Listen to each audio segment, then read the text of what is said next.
Bom, eu queria falar sobre um novo ciclo de inovação global. Eu estou coordenando um projeto hoje em dia chamado Moara, ele é vinculado à Bacia Amazônica e a nossa proposta é tentar entender como é que é um futuro sustentável.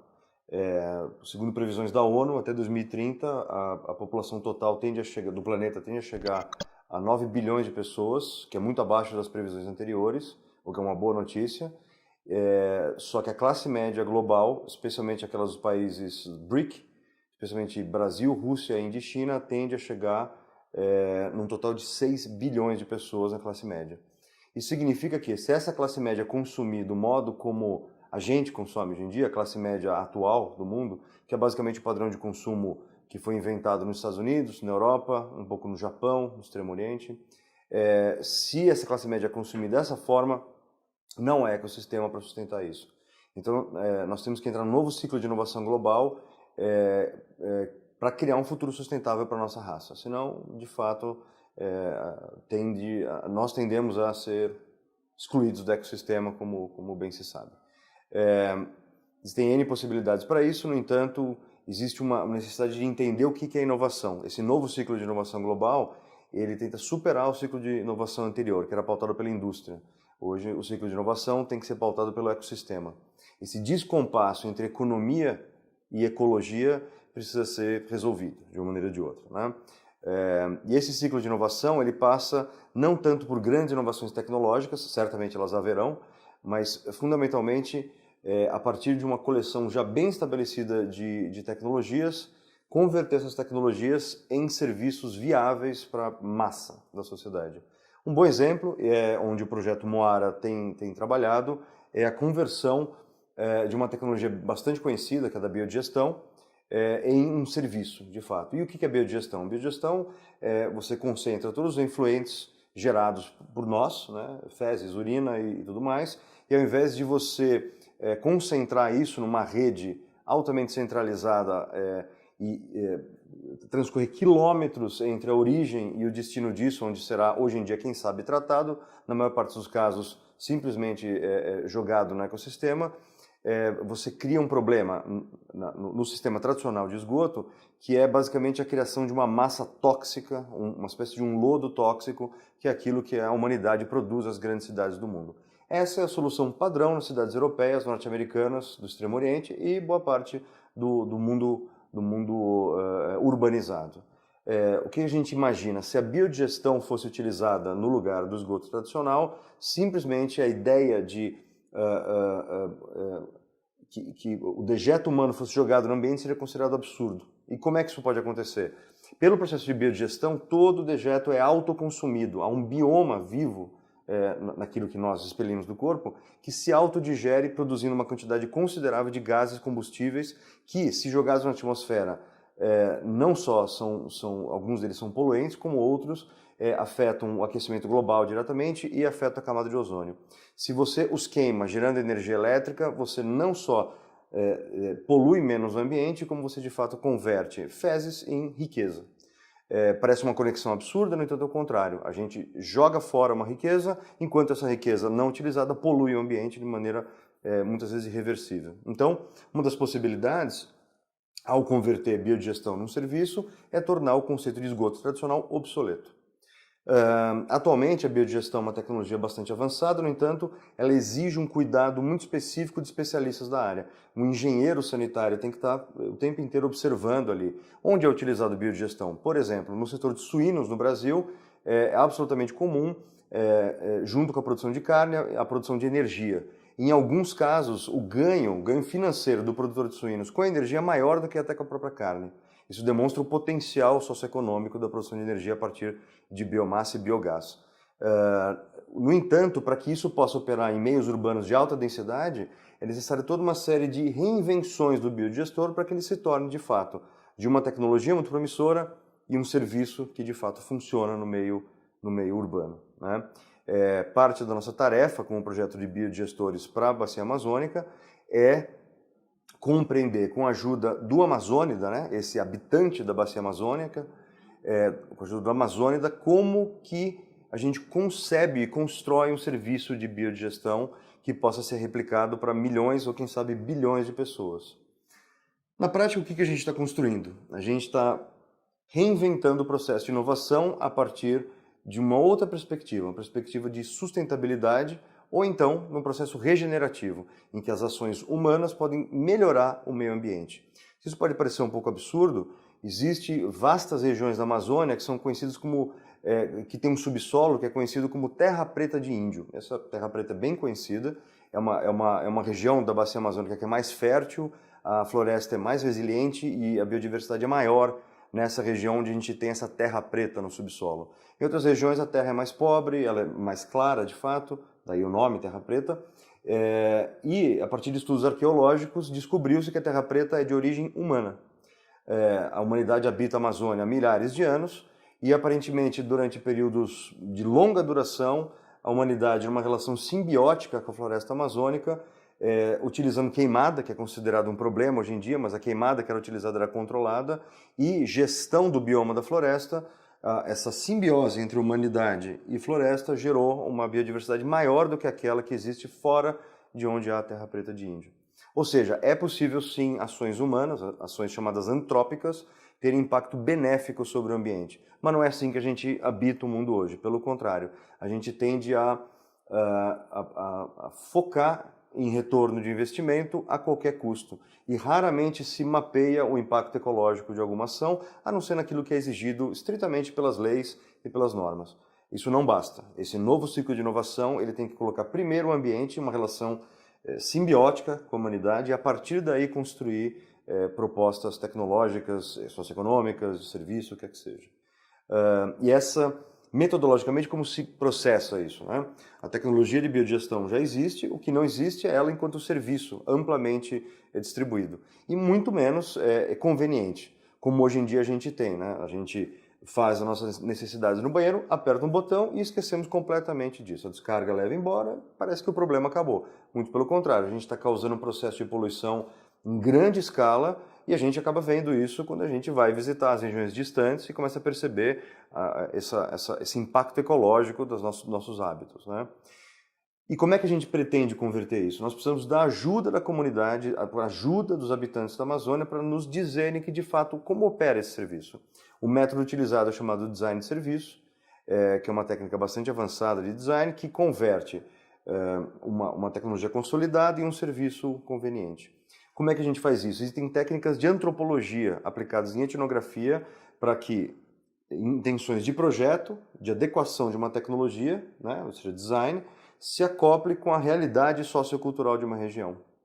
Então, fundamentalmente, o que a gente vai construir com isso é o entendimento de como que o serviço biodigestão pode operar com rentabilidade. Tá? É muito importante também entender que esse novo ciclo socioeconômico, esse novo ciclo de inovação socioeconômica, ela tem que ser mapeada do ponto de vista dos setores da economia. Tradicionalmente, os setores da economia eram considerados como os três primeiros. Né? O setor primário, que tem a ver com a agricultura, mineração, extração, tudo aquilo que a gente tira da natureza. Né? O setor secundário tem a ver com a transformação disso. Então, a indústria, qualquer forma de transformação, artesanato. O setor terciário seria comércio, serviços e qualquer forma de atendimento a demandas. Né? Ou seja, aí no setor terciário está qualquer forma de transporte, qualquer forma de atendimento médico, atendimento de cuidados. Desde a década de 90 se percebe que nós trabalhamos também num quarto setor. Esse quarto setor tem a ver com a produção de conhecimento. É onde cientistas trabalham, artistas trabalham, design, inovação, consultoria, está nesse quarto setor. Né? E é interessante ponderar, eu gostaria que aí quem está assistindo esse vídeo ponderasse. Você vendo esses quatro setores, quanto da economia brasileira, quanto do PIB nacional está distribuído em porcentagens nesses quatro setores? Tenta imaginar o que você acha que é. Eu dou um tempo para você ponderar sobre isso. E agora eu vou colocar os dados que de fato são. Esses dados são aproximados.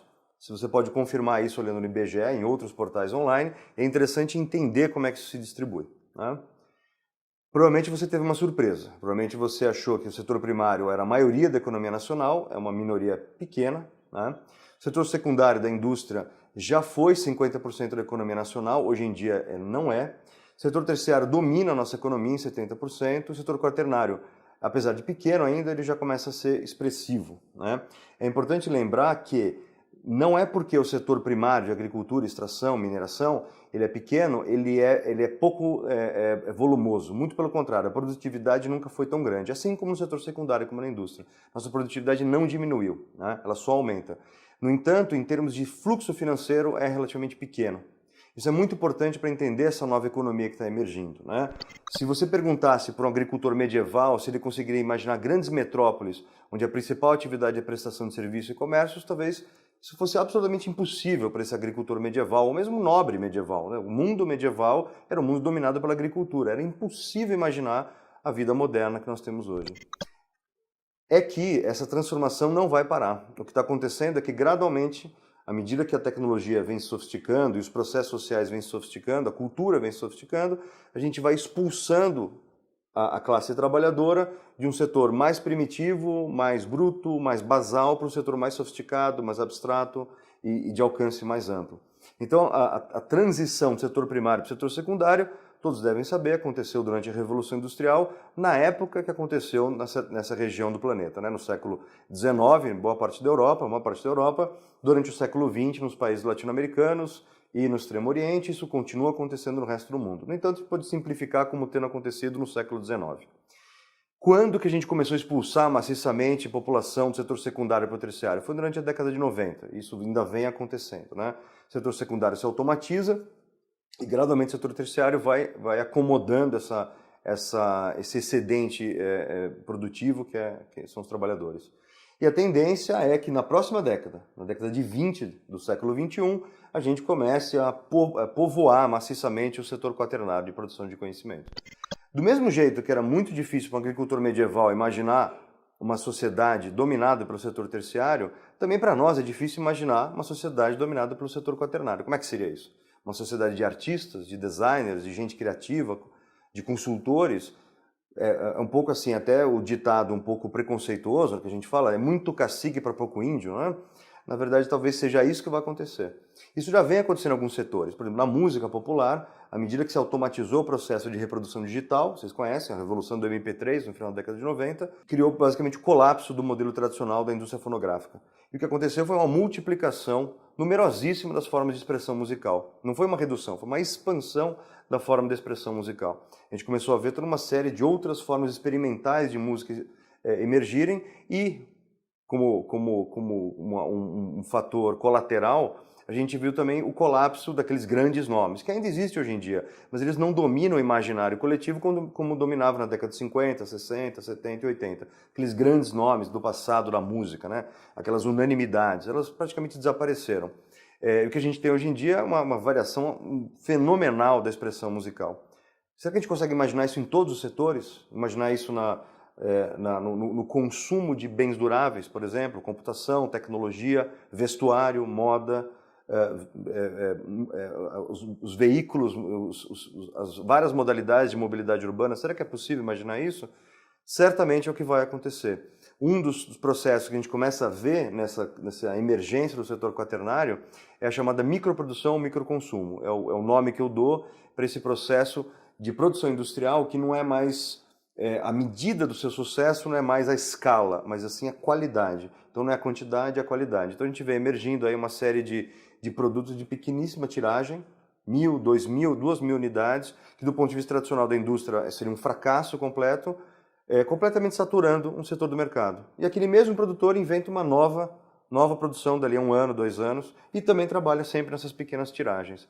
Existe um conceito que deve ser bem conhecido de vocês, que é chamada cauda longa, né? A cauda longa é um histograma em que você alinha itens por popularidade, partindo do item de maior popularidade por de menor popularidade. E aparece um gráfico também chamado taco de hóquei, né? Que é uma coisa que decresce gradualmente, é muito longa, essa cauda muito longa.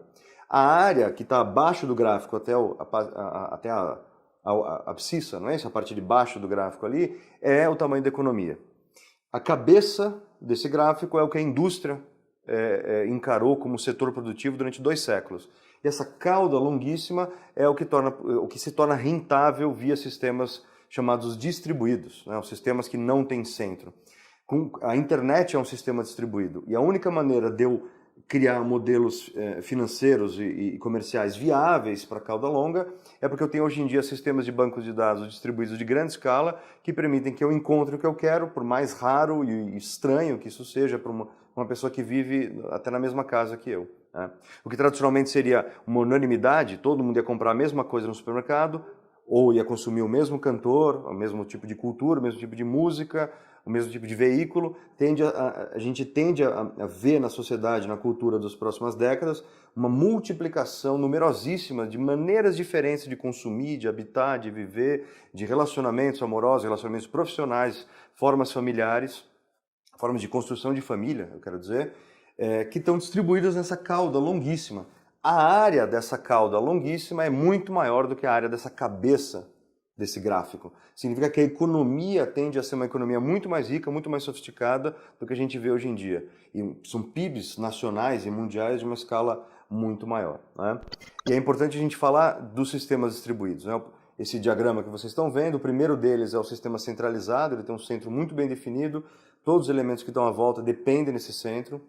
No segundo sistema, a gente tem um centro bem definido, mas também centralidades regionais, que permitem que a gente tenha algum grau de resiliência nesse sistema. E o terceiro tipo de sistema, que é o sistema distribuído, ele de fato não tem centro.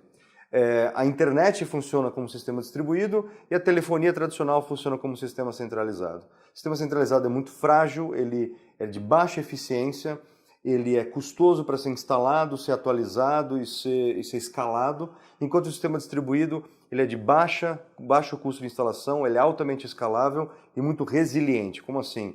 Ele associa muito bem o processo, uma exigência de flexibilidade com uma exigência de resistência. Né? É como o bambu, né? Que com o vento cede e aí o vento passa, o bambu volta. Diferente de uma estrutura rígida que o vento pode derrubar e gerar o colapso total, que é o caso de um sistema centralizado. Então esse é outro aspecto desse novo ciclo de inovação global, que ele passa por cada vez mais trabalhar com sistemas distribuídos, são sistemas de pequena escala para macro escala. Então, voltando para o exemplo que a gente está trabalhando no projeto Moara, que é da biodigestão, como uma solução genérica para efluentes humanos, para o esgoto, né? Ele é um sistema distribuído, diferentemente do esgoto tradicional, que é um sistema entre o centralizado e o descentralizado. A gente coleta nas casas, concentra em grandes manilhas de diâmetro de 1 metro, 1,5 metro, tudo por gravidade, isso passa por baixo das ruas da cidade, do sistema viário, isso é concentrado em grandes centrais, o nome já diz, né? Em grandes centrais de tratamento, quando, na verdade, esse lodo tóxico é praticamente intratável, não há muito mais o que fazer com ele. Né? As técnicas são altamente sofisticadas para um resultado muito questionável. Né? Por outro lado, no caso da biodigestão, você trata esse efluente dentro do lote, se possível dentro da casa da pessoa. O que a gente imagina no futuro é que haja uma espécie de um eletrodoméstico do tamanho de um frigobar, de uma geladeira, em que o esgoto da sua casa passa por ali, sai energia elétrica e o que a gente chama de churume não tóxico, que é um churume bastante ácido, mas ele não é tóxico, não tem mais nenhum bioma vivo ali. Esse churume pode ser usado para limpeza, para irrigação de plantas, mas basicamente ele é inerte. O que é interessante aí é que esse sistema distribuído também é de fácil instalação. Um bom exemplo, alguns anos atrás saiu uma matéria no jornal New York Times em que uma comentarista criticava a classe média alta da Índia, dizendo que o número de celulares era muito maior do que o número de casas com esgoto instalado, com saneamento básico instalado. E aí falava, será que essa população da Índia não tem noção do que é prioritário para o seu bem-estar? E é claro que eles têm noção prioritária. É que a instalação de telefonia celular é um sistema distribuído. O que significa? É fácil implantar, é relativamente barato implantar telefonia celular. No entanto, implantar saneamento básico segundo o modelo europeu, ou melhor chamando, eurocêntrico, é um sistema caríssimo, porque ele é centralizado, ele é de alto impacto socioeconômico e estrutural nos edifícios, no arruamento, é caríssimo instalar esgoto. Ou seja, por que a classe média indiana tem celulares e não tem saneamento básico? Porque é mais simples instalar um sistema distribuído. Bom, se a gente conseguir criar o serviço biodigestão, instalar um sistema de saneamento básico nessas cidades que já estão consolidadas, como Mumbai, por exemplo, vai se tornar um processo barato, viável e simples. Ou seja, será que a gente pode pensar, para concluir, né, um ciclo de inovação pautado por microprodução, microconsumo, sistemas distribuídos, a criação de relevância para as tecnologias a partir da etnografia, da antropologia, de uma relação próxima com a comunidade, e não o contrário, né? A partir de uma imaginação, imaginar uma inovação qualquer, tecnocêntrica, eurocêntrica, centralizada, né? E de alto custo, baixa relevância social, alto impacto ecológico. Será que a gente não pode procurar o baixo impacto ou então processos regenerativos a partir de sistemas distribuídos? Então o convite que eu deixaria para quem está assistindo esse vídeo é tentar talvez descolonizar o nosso imaginário. O que é o imaginário colonizado? É aquele imaginário que pensa a partir de sistemas centralizados e descentralizados, ou seja, existem centros importantes no mundo aos quais a gente deve perguntar o que é a próxima inovação, e nós, que estaríamos na periferia desse sistema centralizado, adotamos essa inovação. Um imaginário descolonizado olha para si, observa o seu contexto, vê o que está disponível em termos de tecnologias e métodos e tenta atuar no mundo de maneira relevante e para se criar um futuro sustentável ou até mesmo regenerativo. Obrigado.